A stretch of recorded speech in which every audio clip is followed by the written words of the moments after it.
Assalamualaikum warahmatullahi wabarakatuh. Waalaikumsalam warahmatullahi wabarakatuh. Oke teman-teman, pada kali ini saya akan menjelaskan materi yang bersangkutan dengan apa yang dimaksud atau apa itu zorof makan. Sebelum ke materi, sebelum ke inti, izinkan kami untuk memperkenalkan diri. Saya Muhammad Faiz Khalil. Saya Muhammad Putra Arif Asman Salam. Yang akan membawakan atau yang akan menjelaskan apa itu pengertian dari zorof zaman. Oke, baik teman-teman, langsung saja. Apa itu zorof zaman? Ya, jadi perlu diketahui sebelum kita masuk ke pembahasan selanjutnya, kita harus mengetahui dulu apa itu zorof zaman. Jadi zorof itu artinya keterangan, ya, keterangan.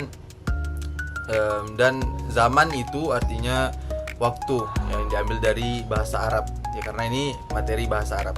Jadi zorof zaman itu keterangan waktu dalam bahasa Arab, fungsinya untuk nunjukin kapan suatu peristiwa terjadi, ya, seperti itu. Lanjut, ada beberapa kata yang sering digunakan, ya, atau sering dipakai. Waktu yang sering dipakai, ya, untuk sebagai zorof zaman, yaitu ada al-yaum yang artinya hari ini, ya, karena itu menunjukkan keterangan, ya, keterangan waktu. Terus tuh ada godan, besok, ada amsi, kemarin, ada lailan, malam hari, naharon, siang hari, sa'ah, satu jam atau berapa jam kemudian. Nah, itulah yang sering dipakai untuk menerangkan apa itu keterangan waktu, ya. Dan cara pengaplikasiannya itu ada beberapa cara. Biasanya muncul setelah kata kerja fi'il, dia untuk memberitahu waktu.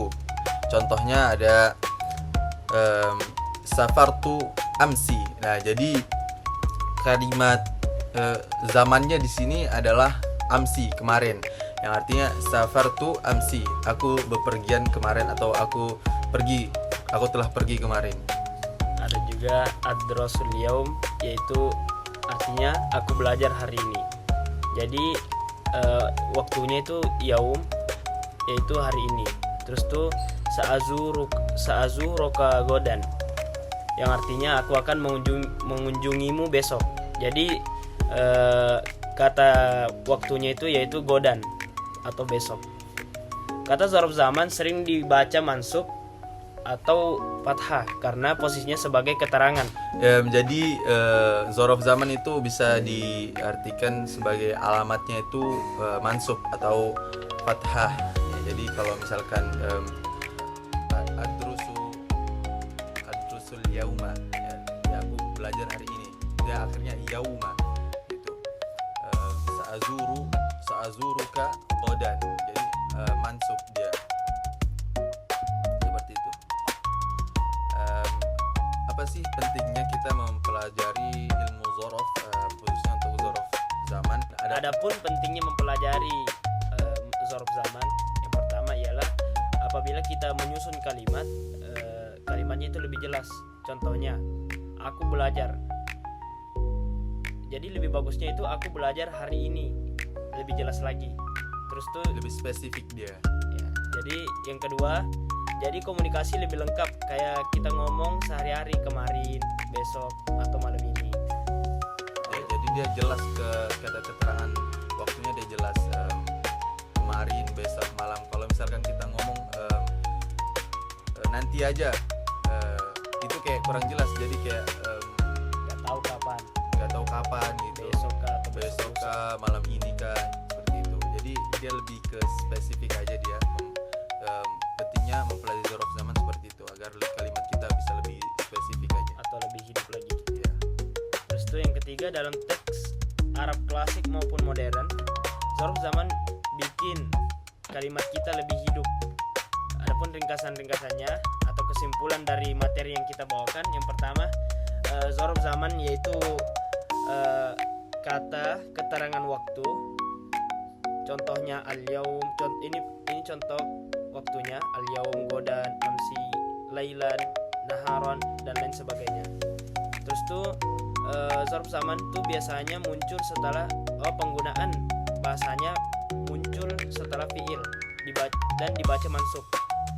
Terus tuh fungsi dari kita mempelajari zarf zaman untuk menunjukin kapan sesuatu itu terjadi, agar kalimat yang kita buat itu lebih jelas dan lebih hidup. Ya, itu ringkasan untuk materi kali ini, yaitu zorof zaman. Mungkin hanya itu yang bisa kami dapat sampaikan. Apabila kurang jelasnya lagi, bisa di komen ya guys, di komen, di subrek ya guys, di like. Semoga apabila ada benarnya itu memang datangnya dari Allah Subhanahu Wa Taala, dan apabila ada kurangnya itu memang dari kami pribadi, karena kurangnya ilmu kami yang terbatas seperti itu. Oke guys, terima kasih telah menonton video kami. Apabila ada kata-kata yang kurang berkenan, kami mohon maaf. Kami selaku Kelompok 2 mengucapkan terima kasih, dan alhamdulillah. Assalamualaikum warahmatullahi wabarakatuh.